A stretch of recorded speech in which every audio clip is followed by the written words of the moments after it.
nothing compared to the texts I give, to be sincere. But at the same time, with my maturation, I started trying to think about myself, by myself. And what is the position of the disciple before the master? It's trying to overcome the master. To overcome the master is the way of dignifying the master, because it is a master always. You have these categories. You know, you are a master for me, but I need to overcome you in order to be me. Good. See what I mean? Yes. This is a human necessity. Human need. Do you want to respond? Yeah, well, I mean, I want also to get back to some of the things that both Paula and Jorge said.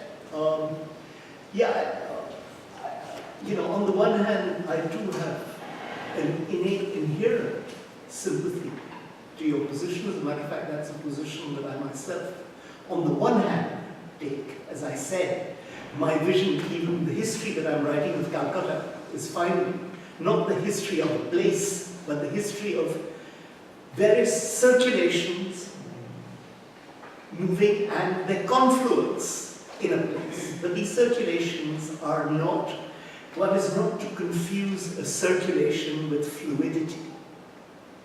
Circulations are not fluid.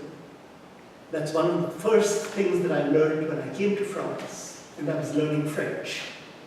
One of the ways I was learning French, and I had no money, was to listen to the radio. It was to work also in a cafe, but above all, to keep listening to the radio all the time. And one of my favorite stations was FIP, France Inter Paris.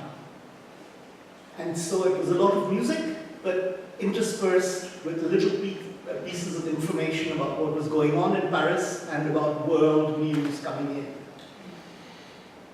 And the speakers took great pleasure in telling us about the situation of traffic in the city.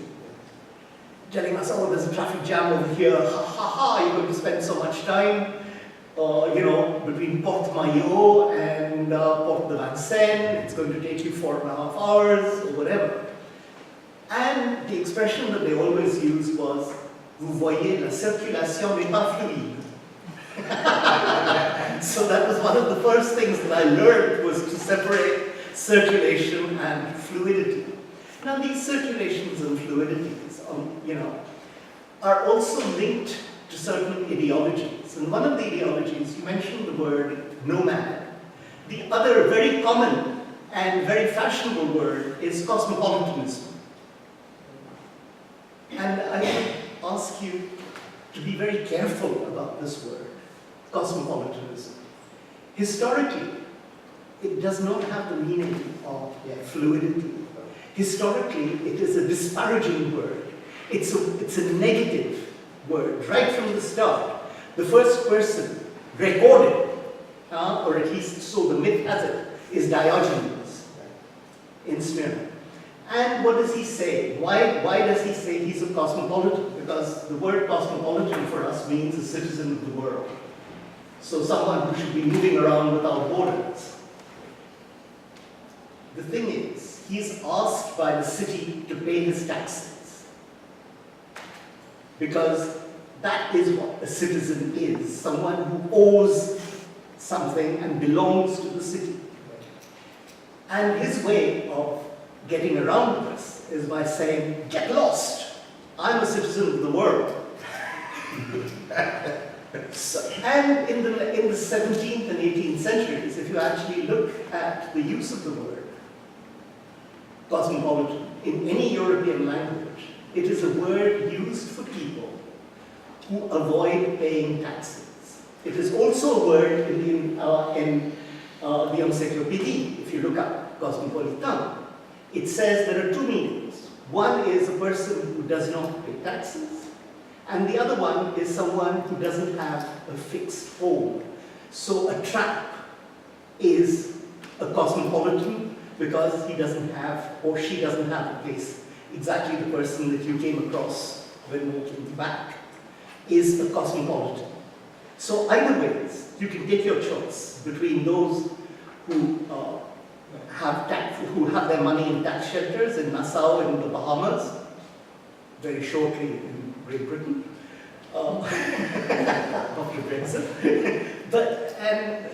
So that's one kind of ideal, and the other ideal is being out in the streets. But between them, between these two categories, there's a world of people who belong somewhere and who have responsibilities to places, and who are parts of hierarchies.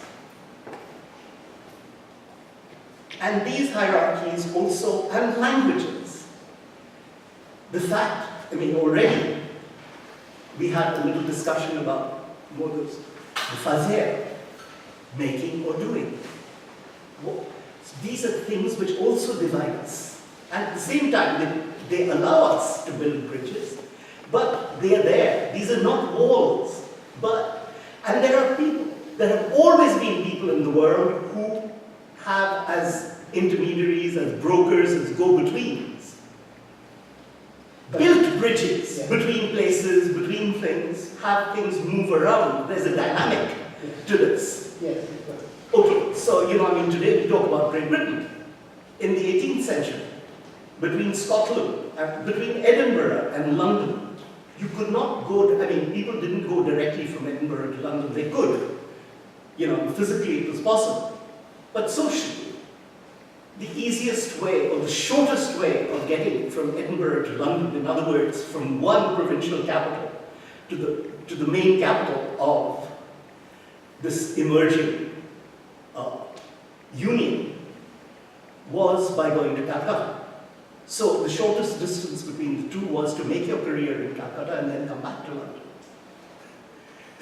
This again shows typologies, topographies, shows the topology in which this world functioned, and how these topologies change over time as well. But the traditional nomad, he had always a responsibility for the places. It was the state. It wasn't the state. It was another kind of understanding of the place. Absolutely. The word nomad is not the same as cosmopolitan. That's what I'm saying. Absolutely no. Even the nomad did not go anywhere. Yes. Nomads also have fixed territories. Yes, a kind of fixation which is different from. Exactly, but these are territories which have boundaries. Yes. And this is what we also need to consider when we're talking about these fluidities and processes and continuities.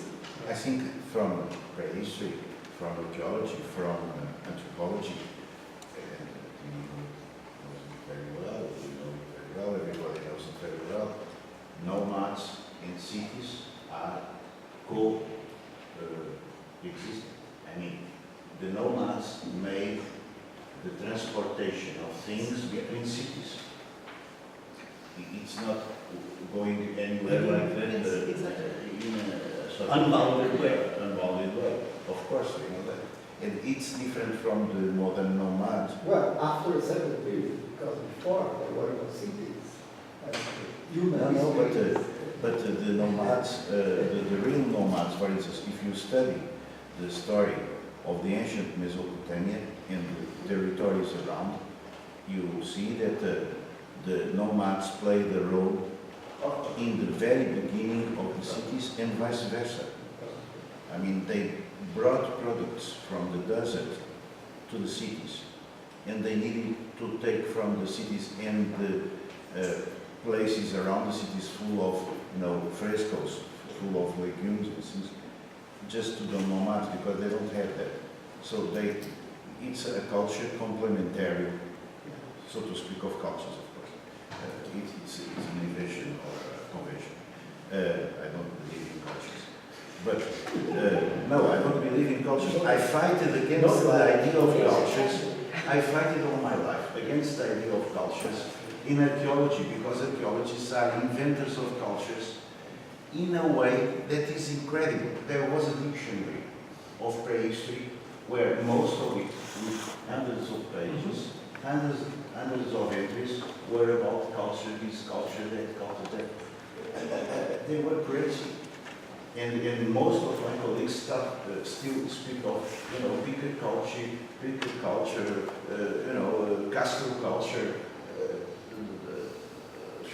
It's crazy, the capacity they have to invent cultures. That's absurd, of course.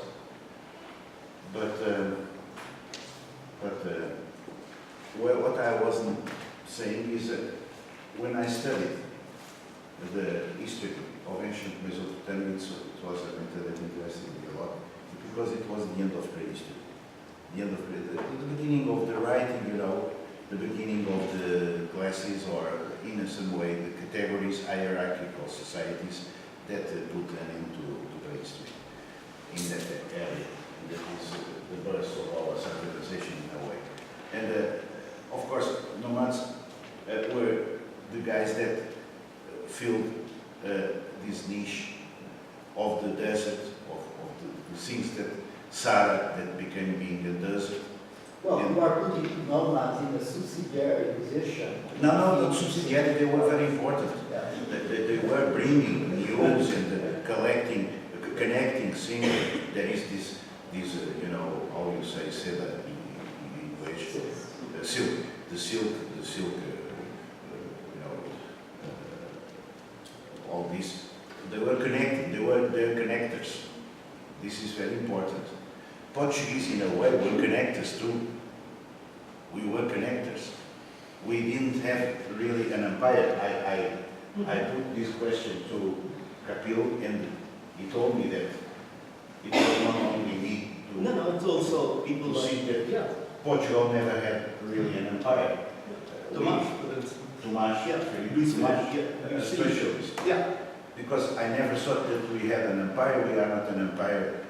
We had never an empire. What we were merchants that took things from one place in the coast to the other place. Unfortunately, we you took can the define lots. an empire like that also. So, sorry? You can define an empire like that. Of course, Yeah. yes, Yeah. a maritime empire of people, sailors that took, for instance, Negroes from Africa to take them to the sugar engines in Brazil and things like that. But a territorial empire like Britain or like France or like, we didn't have that. No, that's And that's interesting for studying what Portugal is, because it's also something that interests me a lot. This question of categories is present in our everyday life, in our everyday discussion of today. For instance, Spain. What is Spain? A series of nations. And for some people, Spain is a series of potential states. There is a strong movement for independence of Catalonia, who is completely being under the monarchy of the Bourbons, and the state is continuously being exploited by the central state in Spain. And I don't know about United Kingdom. United Kingdom is a mess. Can I? Of course. There are a whole lot of things that have been raised, and I've been making a list here. So I'll just go back a little bit. Firstly, Descartes.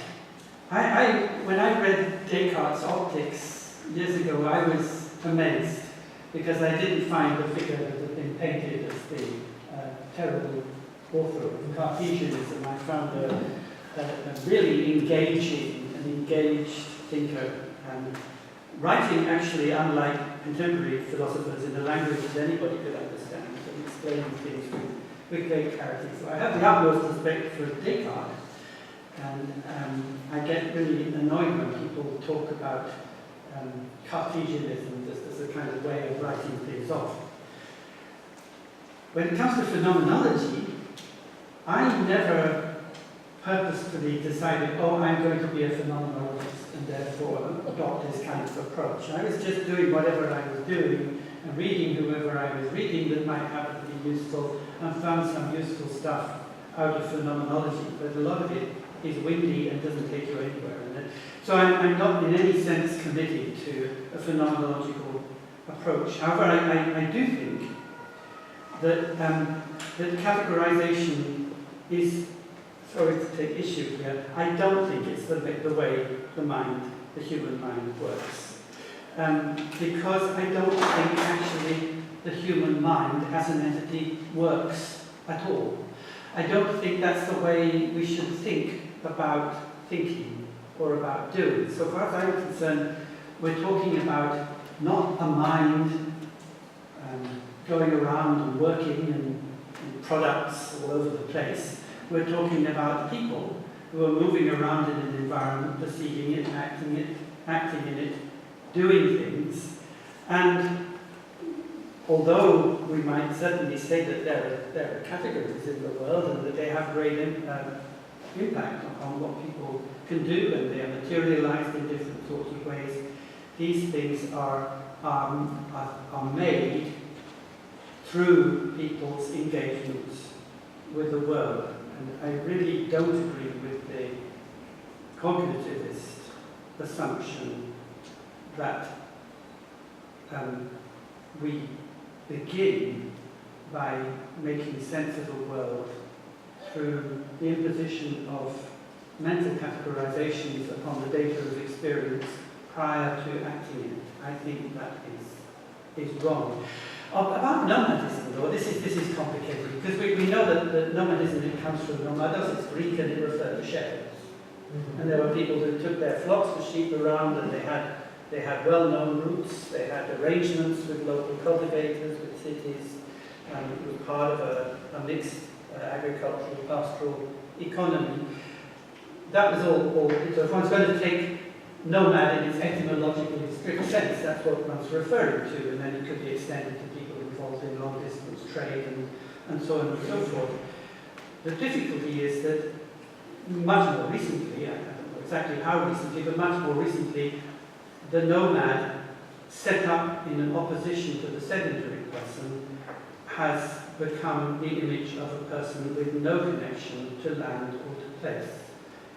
And that became the basis for the colonial disenfranchisement or expulsion from the land of all sorts of so-called nomadic people, because they were likened to wild beasts who were also supposed to be nomadic, and the beast, being an animal, had no conception of property and therefore had no relation to land of any kind.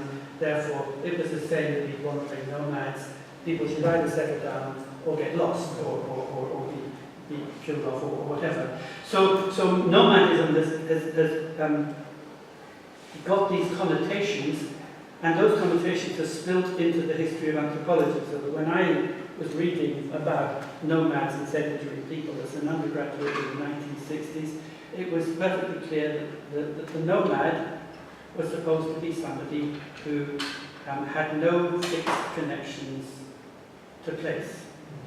And therefore, when we wanted to talk about people who actually, through their movements, weave their lives into the land and know it much better, it became, we couldn't use the word nomad.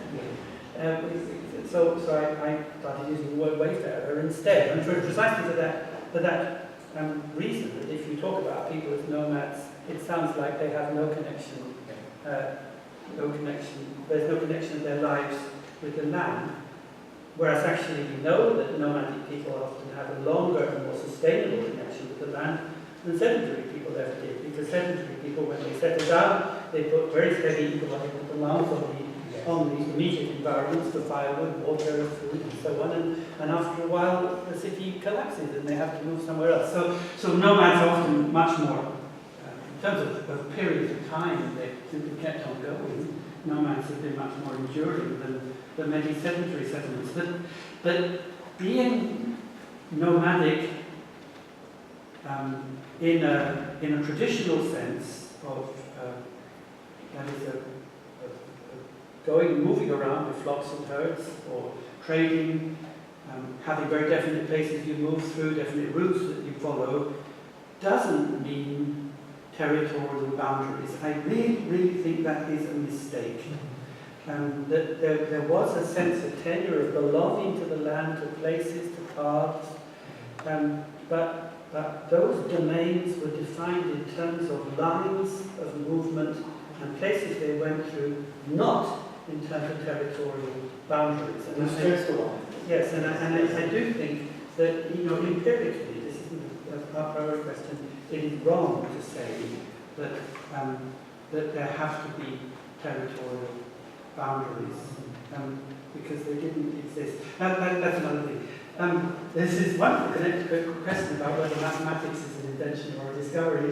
There was a popular program on the TV, my wife and I were watching it just a few days ago, which took that as its fundamental question. It was trying to introduce mathematics to people in popular television format. The big question was, is mathematics an invention or a discovery? And so of course I said, because I don't like dichotomy, I said it isn't either. It isn't. But that's the wrong question. It can't be one thing or the other, because there's something wrong with saying, is something, with those alternatives, either something was already there, or you invented it. Because if invention is a process, and if the world is a process, then how can you set those up as dichotomies? And I was thinking that, well, this goes into another problem of what mathematics actually might be. But when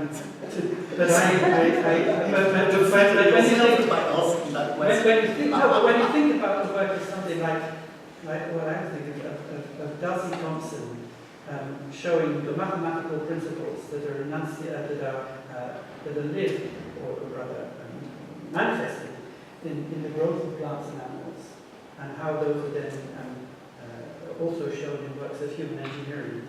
It sort of complicates any simple dichotomy between invention and discovery. And the last thing I wanted to say was about fluidity. I've come to think that there's a really important distinction between fluidity and flux, because and this was the topic of this workshop that I and a few others, which I mentioned earlier, we're having at the end of August. It was about solid fluids, solidity and fluidity, and we were thinking about all sorts of materials that cannot easily be said to be one thing or the other. The ice of glaciers, concrete, soil. You can't tell. And somebody said, is that solid or a fluid? Well, it depends.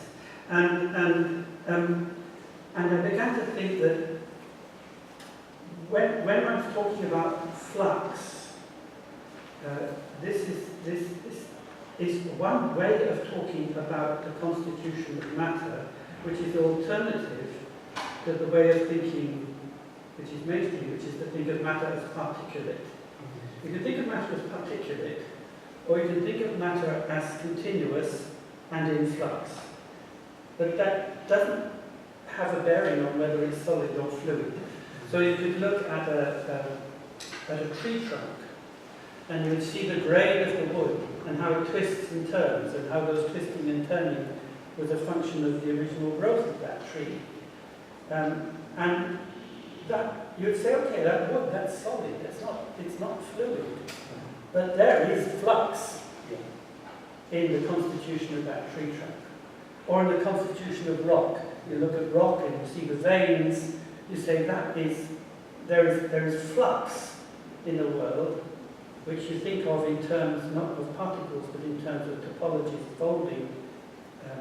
If you think of it in a kind of Lucretian way rather than a Newtonian way. The tenement and all that. You can talk about flux without having to suppose fluidity. That's distinct from solidity. So those are all the things that we're trying to